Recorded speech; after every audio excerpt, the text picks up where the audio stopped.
নমস্কাৰ আসসালামু আলাইকুম ফ্ৰেণ্ডছ আজি মই বনাবলৈ ওলাইছো সুজিৰে বনোৱা ভাপৰ পিঠা এয়া চাওক কিমান কোমল হৈছে খাবলৈ খুব টেষ্টি হয় আৰু বনাবলৈও সহজ বন্ধুসকল মই মোৰ চেনেলত একেবাৰে সহজভাৱে ৰন্ধাৰ ৰেচিপিসমূহ আপলোড কৰি থাকো আপোনালোকে একেবাৰে ইজি ৰেচিপি চাব বিচাৰিলে মোৰ চেনেললৈ গৈ চাব পাৰে চোন বন্ধুসকল চাই লওঁ পিঠা বনাবলৈ আমাৰ কি কি প্ৰয়োজন হ'ব মই ইয়াত 2 কাপ সুজি লৈছো 1 কাপ ময়দা লৈছো 1 কাপ চেনি লৈছো ৰুকা নাৰিকল লৈছো এবাটি গাখীৰ লাগিব ৰিফাইন তেল লাগিব বেকিং পাউডাৰ লাগিব আধা চামুচ আৰু সোডা লাগিব আধা চামুচতকৈ কম কেইটামান কিচমিচ লাগিব বনাবলৈ আৰম্ভ কৰিছো মই বল এটাত 2 কাপ সুজি লৈছো তাৰ পাছত 1 কাপ ময়দা ললো চেনি 1 কাপ লৈছো এয়া মই ৰুকা নাৰিকল এবাটি দিলো তাৰ পাছত ৰিফাইন তেল 3 চামুচ দি দিছো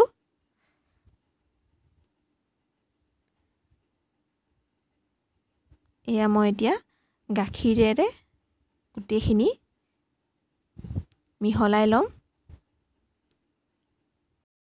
বেটাৰটো অকমান ডাঠ হৈছে মই অকনমান পানী দিম ইয়াত পানী দিলেও সোৱাদৰ একো পৰিৱৰ্তন নহয় কিন্তু আপোনালোকে পাৰিলে গাখীৰতে বনাব গাখীৰত দিলে বেছি সোৱাদ হয় মই অকমান পানী দিম ইয়াত এতিয়া বন্ধুসকলে এটা হিচাপত বনাব এই পিঠাবিধ বনালে সদায় সুজি যদি 2 কাপ লৈছে ময়দা 1 কাপ আৰু চেনি 1 কাপ তেনেকে জুখত লব যদি আপোনালোকে সুজি 1 কাপ লয় ময়দা আধা কাপ আৰু চেনিও আধা কাপ এটো হিচাপত এই পিঠাবিধ বনাব পাৰিব এয়া সক ইমান পাতল হ'ব লাগিব এতিয়া মই বেকিং পাউডাৰ আধা চামুচ লৈছো আৰু সোডা আধা চামুচতকৈ কম এইখিনি ভাল ধৰণে মিলাই লম আমাৰ বেটাৰটো ৰেডি হৈ গৈছে বন্ধুসকল এই পিঠাবিধ বনাবলৈ এনেকুৱা ষ্টেনৰ প্ৰয়োজন হ'ব আপোনালোকৰ ওচৰত যদি নাই এনেকুৱা ষ্টেন আপোনালোকে যিকোনো কাহিবাতি দোকানত বিচাৰিলে পাব আপোনালোকে ইডলি ষ্টেমাৰ ষ্টেন লাগে বুলি ক'ব পাই যাব এয়া মই অকমান তেল ঘঁহি লৈছো ষ্টেনটোত পৰাপক্ষত আপোনালোকে হকিন্সৰ ষ্টিমাৰ ল'ব এনেকুৱা ষ্টেন ইডলি ষ্টেন হকিন্সৰ কোৱালিটি ভাল থাকে আৰু বহুত দিনলৈকে লাষ্টিং কৰে এতিয়া মই ইয়াত এই চামুচেৰে 2 চামুচকে দি যাম বেটাৰ আপোনালোকে বেটাৰ দিয়া আগত কিন্তু ভালকে তেল ঘঁহি ল'ব ষ্টিমাৰটোত আৰু এনেকুৱা সৰু চামুচ এটা ল'ব বৰ বেছি ডাঙৰো নহয় সৰুও নহয় এনেকুৱা সৰু চামুচ ল'ব দিয়া সময়ত আৰু একেবাৰে সাইডলৈকে নিদিব যিহেতু আমাৰ পিঠা ফুলি যায় বনোৱাৰ পাছত হেবাবে এনেকে কম কমকে 2 চামুচকে দিব মই এটা এটাকে ভৰাই যাম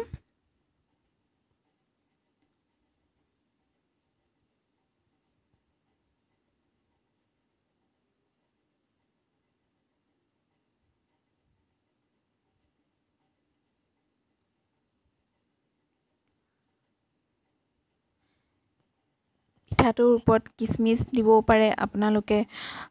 যিকোনো ড্ৰাই ফ্ৰুটছ দিব পাৰে কিন্তু কিচমিচটো দিলে বেছি টেষ্টি লাগে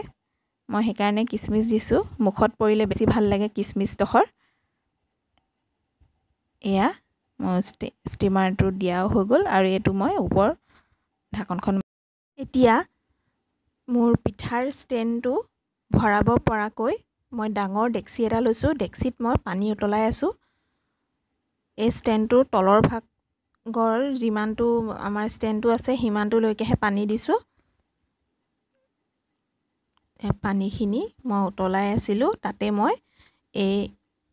ষ্টেনটো দি দিছো এসক ভাপ ওলাই আছে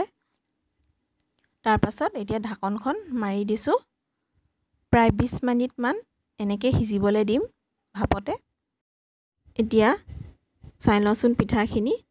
চাওক আমাৰ ধুনীয়াকৈ ফুলি উঠিছে। এতিয়া নমাই দিছোঁ। ষ্টেণ্ডটো খুব গৰম হৈ আছে, অকণমান সময় ঠাণ্ডা হ'বলৈ দিম, তাৰপিছত পিঠাখিনি উলিয়াই ল'ম ষ্টেণ্ডৰ পৰা। ষ্টেণ্ডটো ঠাণ্ডা হ'ল, এতিয়া পিঠাখিনিও নমাই ল'ম। বন্ধুসকলে এনেকৈ পিঠা বনাই চাবচোন। চুজিৰ এনেকৈ ভাপত দিয়া পিঠা বৰ সোৱাদ লাগে এনেকৈ বনাই খাবলৈ। আপোনালোকে চাহৰ লগতো খাই ভাল পাব বা আলহী আহিলেও এনেকৈ বনাই খুৱাব, তেওঁলোকে বৰ ভাল পাব খাই। আৰু বেছি বস্তুও নালাগে, চুজি, ময়দা বা গাখীৰ এইসমূহ বস্তু আমাৰবোৰ ঘৰত প্ৰায়ভাগ থাকেই। পটাপট বনাব ইচ্ছা কৰিলে পটাপট বনাব পাৰি। চাওক কিমান ধুনীয়া ফুলিছে, দেখাত একেবাৰে ইডলি নিচিনা হৈছে। বন্ধুসকলে মোৰ এই ৰেচিপিটো চাই কেনে পালে মোক কমেণ্ট কৰি জনাব, আৰু মোৰ চেনেলটো লাইক কৰিব, ছাবস্ক্ৰাইব কৰিব, আৰু বেল আইকনটো দবাই দিব যাতে মই আপলোড কৰা প্ৰত্যেকটো ৰেচিপি আপোনালোকে সৰ্বপ্ৰথমে পায়। ধন্যবাদ।